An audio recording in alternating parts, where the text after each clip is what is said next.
All right. Awesome. Good evening, everybody. I hope you're doing great. I'm excited to be here for another episode of Live with Josie, and it looks like we're streaming on both YouTube and LinkedIn. So, for those of you who might be joining me on YouTube, welcome as well. It's great to see you here. And so, for those of you who haven't seen me in a while, hi, it's great to be back. March was a bit of a whirlwind, and so welcome to another episode of Live with Josie. And I share strategies, tools, and practices for women leaders in tech, where and to leverage so they can be thrive, heard, and lead authentically. And for those of you who might be tuning in for the first time, welcome. I'm Josie Haynes, and I'm an executive coach focused on empowering women leaders to thrive in tech. So if you're feeling stuck, overwhelmed, maybe you're considering leaving the industry, I help women create the career and life where they feel valued. You love what you do every day, and you get to play by your rules instead of those dictated by the male-dominated leadership paradigm. And so if that resonates with you and you want support on your leadership or career journey, please reach out. I've got one-on-one spot left until most likely end of June or July. And then I'm actually starting a wait list. I've got a group coaching program I'm launching this summer. And so if you think you want support at some point this year, reach out. I'd love to talk to you about how I could support you. And so in today's episode, I'm going to be talking about leading technology teams during uncertain times. We're definitely in the middle of uncertain times between the economy and all the layoffs we've been having. And so I want to dive into how we can thrive as leaders in these times. So let's focus on three topics. First is how we can leverage resilience for both ourselves and our teams. Next, I wanted to talk about how we can motivate our teams despite economic downturns. And finally, I wanted to share a great framework that I found that lets you balance short-term needs with your long-term innovation goals. And for those of you who might be watching live or on the replay, be sure to like the post and share your biggest challenge currently in leading during these uncertain times, and post in the comments. And hey, Kathy, it's so great to see you here. And before I dive into today's topic, I wanted to give a quick update. It's been a while since I've done one of these lives. As I mentioned, I thought I was going to do one in March, but March turned out to be a bit of a whirlwind, and I actually ended up having 2 weeks of kind of travel the last 2 weeks of the month. I attended the Women Impact Tech Conference in San Francisco, and I was one of the honorees of the Women Impact 2023 Awards. Then Saturday, I flew to Dallas and gave my talk on how to build inclusive and high-performing teams at the Thought Leader Summit. And then I went to Florida for a week and visited my dad, and actually got to see Kathy, which I was excited about. And, you know, a lot of amazing and powerful things have happened in the last 2 weeks. I've landed some new clients, which I'm so excited about working about. I won that award. I gave an amazing talk that went really well. But honestly, the thing that was most moving to me and really heartwarming was getting to spend that time with my dad. On Thursdays and Fridays, he actually feeds the homeless, and I joined him. And it just made me realize that even amongst all of the downturn we have right now, we do live in a lot of abundance, especially in tech. And it made me realize just how blessed I am and very grateful. And also really made me realize I want to do that more. So I'm going to be doing more of those sorts of things around here in the Bay Area as well. It was a reminder that I wanted to invest more in our local community too. And so it's really like my theme for April personally is just really this appreciation for abundance, right? Like I said, I've filled up all but one of my coaching spots. I'm getting excited about designing and planning my group program. And I actually was also just got through, and I am now an associate coach under the Ignite Coaching Academy. So I've now got that certificate as well. So just lots of exciting news. But let's dive into our main topic. And again, for those of you who might be tuning in late, welcome. This is another episode of Live with Jossie, where I go live monthly and I share insights, strategies, and mindset tips on how we can thrive as women leaders in tech and play by our own rules. And like I mentioned earlier, today I wanted to talk about effectively leading technology teams during uncertain times. And I get it. It is tough in tech right now, and even more so for women. The Women Tech Network did a review of those who'd been impacted by the layoffs. This was a few months back. And in their analysis of 50 companies, they found that 69% of those impacted were women. And when we only make up 25% of the industry, that's a pretty concerning stat on diversity in tech. And yet, the research shows that inclusive and diverse teams are actually more likely to thrive in a recession. And that's pretty important in today's economic climate. And with all this uncertainty, leaders are expected to create higher performing teams and deliver the same or more work as previously with more limited resources. And then we have additional stress from both internal and external factors. We just had that SVB banking crisis. We've got layoffs being heard of all the time. I talk to women leaders regularly who have a little bit of PTSD about opening up their email and fearing that they're going to be hit by an email-based layoff. And a lot of those things we can't influence, but today I wanted to talk about 3 areas that we can impact. So if you're a woman leader and you're trying to lead a technology team during uncertain times, let me talk about 3 areas that you can focus on to help you lead effectively. First, leveraging resilience and building it, both in ourselves and in our teams. Then I want to talk about how we motivate our teams in the midst of an economic downturn when, pay or promotions may not be possible. And finally, I wanted to share a framework I recently found for thinking about how do we plan, what do we prioritize, and how do we balance short-term needs with long-term innovation goals. So let's start by diving into building and leveraging resilience. And let's start with that definition of resilience. Resilience is the ability to bounce back and adapt to adversity, setbacks, or stress. And resilience has an important role in effective leadership. It enhances problem-solving skills, it helps us promote adaptability, and it helps us maintain motivation, my second point, during these challenging times. So what are some ways that you can develop a resilient mindset in yourself and in your team? First, let's embrace adaptability.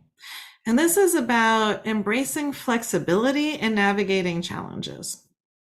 And we all know there's a little bit more unknowns here. There's a little bit more stress.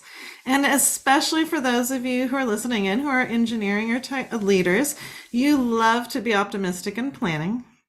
But this is actually a time to embrace adaptability, but also be a little bit more realistic. And hey, are there some extra cushions we should really be doing and planning? Because ultimately, this is a marathon and not a sprint, and you do not want to burn your teams out. Next is about encouraging open and effective communication and feedback. You want to enable your team members and folks to express concerns and suggestions in constructive ways. So let's say your team members are disagreeing about something. There's a great technique called the yes and technique to build on ideas. So even if somebody doesn't agree entirely, what is that 10% they can agree with?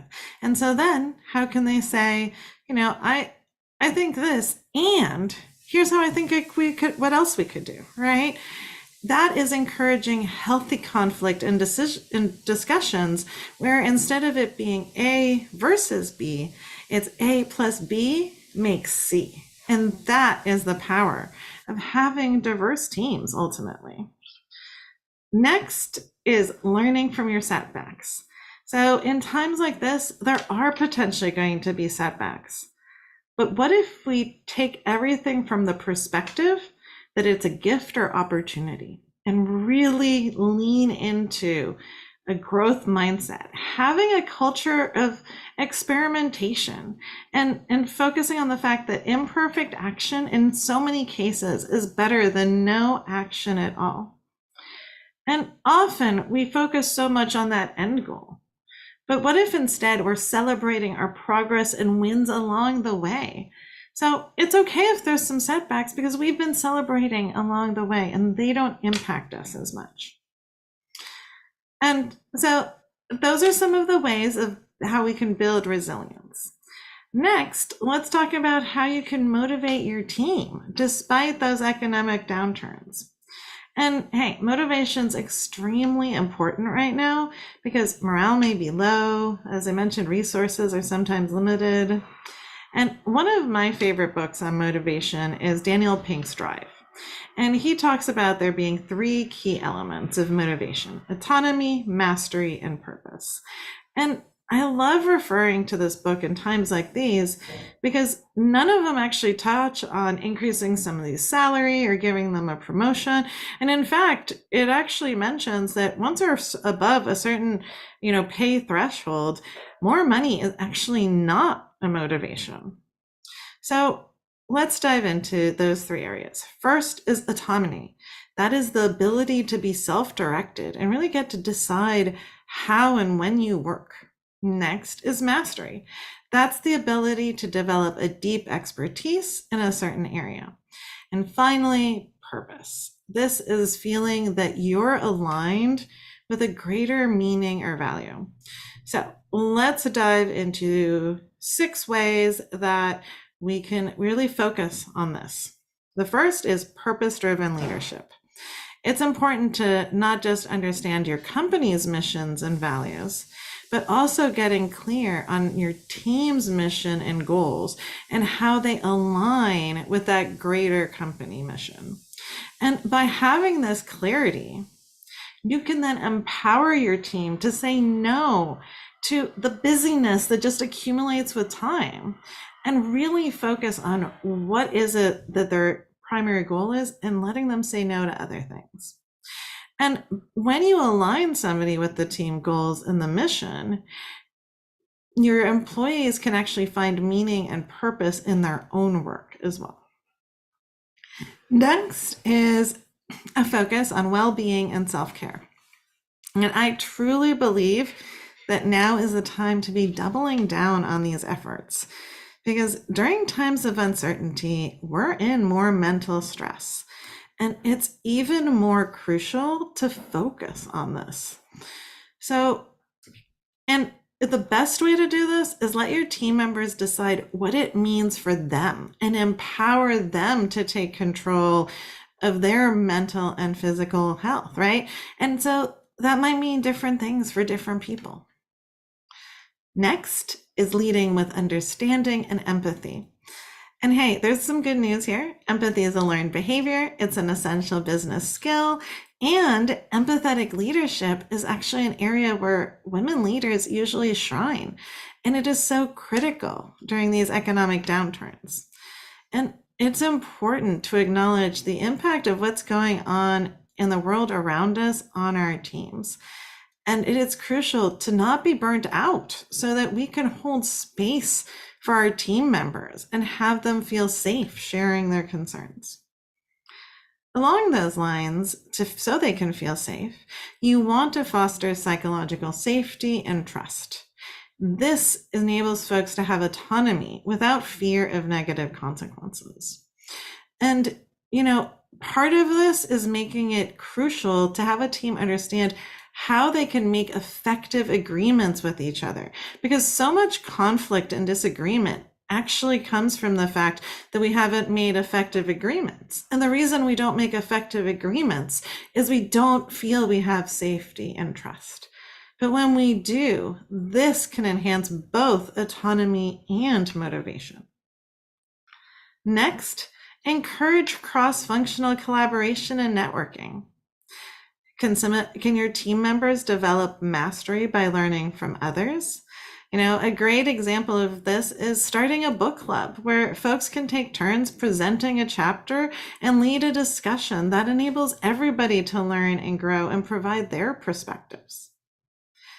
And I give that as an example of how to set something up with very little cost too. And then finally is encouraging that personal and professional growth. And remember, growth can come not just from taking classes, but what projects you give to folks. So encourage your team members to bring you ideas of areas they want to work on to develop mastery.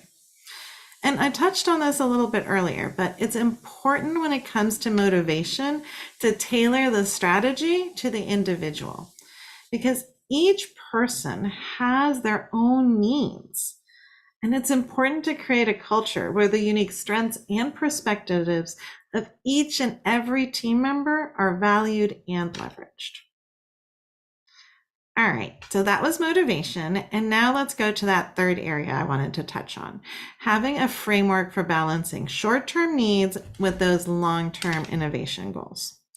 And so today I wanted to share with you McKinsey's 3 Horizons model.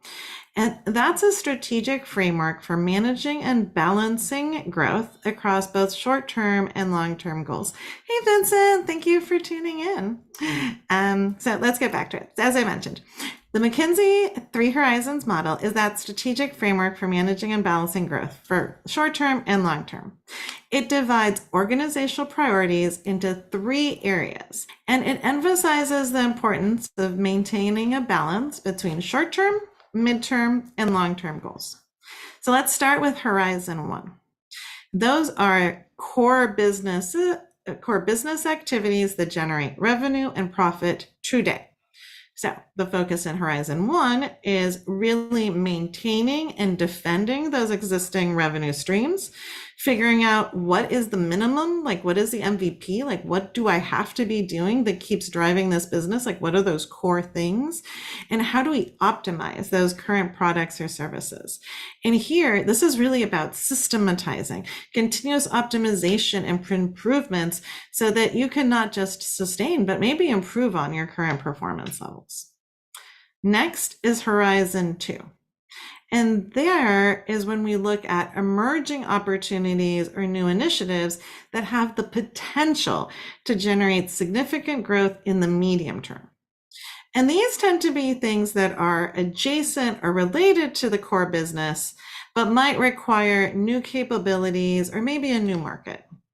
And so when you're looking at Horizon 2, here's where we get into a little bit of experimentation, learning, iterative development. Something that we did at Tile when we were first launching our subscription feature is we built a fake front door feature where we just had a web page that said, hey, your subscriptions are coming. And we saw how many people engaged with it to see if people were even interested in this feature. And so it's important in this horizon to really figure out how can you experiment without building the full thing out to get the insights you need. And then finally, there's Horizon 3. And these are those long-term disruptive innovations or future business models that have the potential to drive transformative growth. And during economic downturn, it can feel a little scary to invest in this horizon. However, if you don't keep some investment in it, you're going to miss out because these activities usually require significant research and investment in unproven areas. And so let's imagine that maybe you're an engineering leader and you're considering investments across a variety of technology initiatives. And you're going to use this 3 Horizon model to prioritize and balance investments across the 3 horizons. And so let's look at Horizon 1. And this is maintaining and improving those existing software products.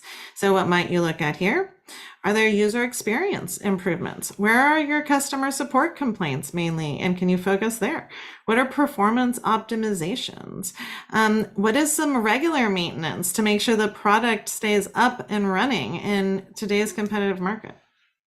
Next, you might look at Horizon 2. What are those emerging opportunities that could drive growth in the medium term? For example, a lot of companies right now are investing in AI powered features to enhance their existing software, or maybe you can expand into a new market segment that's related to your core offering. And so, what are some low level experiments that you might want to start in this horizon? And then finally, Horizon 3. What are some of those longer term disruptive technology trends that might transform your industry? Some of this might be something like, how can you change where you're currently at to leveraging blockchain? Or maybe this is like some long-term investment in quantum computing, right? This is some of those maybe longer term disruptions. And to apply the model, you first assess that current portfolio of initiatives and categorize them. Which of the horizons do these initiatives really fall under? Then really take some time to evaluate the resources and investments allocated to each horizon and making sure that there is a balance between short-term, mid-term, and long-term goals, and that you're not just focusing only on the short term. And then, as with everything else, it's important to review and update along the way. So have regular check-ins where you look at resource allocations as priorities as needs change, or maybe you've unlocked new ideas from experiments. And by using this model, you can actually make more informed technology decisions where you're balancing the immediate needs and helping your organization thrive for the long term, even during times of uncertainty. And so that's it for today's overview on how to lead effectively during these uncertain times. And I hope that you will leverage, the three horizons model, build some more resilience on your team, and really figure out how to motivate each and every one of your employees. And again, if you're a woman leader in tech struggling to stay afloat in today's uncertain times, send me a DM. I'd love to support you in your current challenges, or share a resource if I'm not the best person to support you. And again, I'm Jossie Haynes. I'm an executive coach for women leaders in tech, and I wanted to say thank you so much for tuning in this evening. And I'd love to know your favorite takeaway from today's show. So be sure to share that in the comments, even if you're watching on replay. And be sure to tune in next time to learn more ways on how to thrive and stay in this industry to play by your rules as a woman leader in tech. Bye.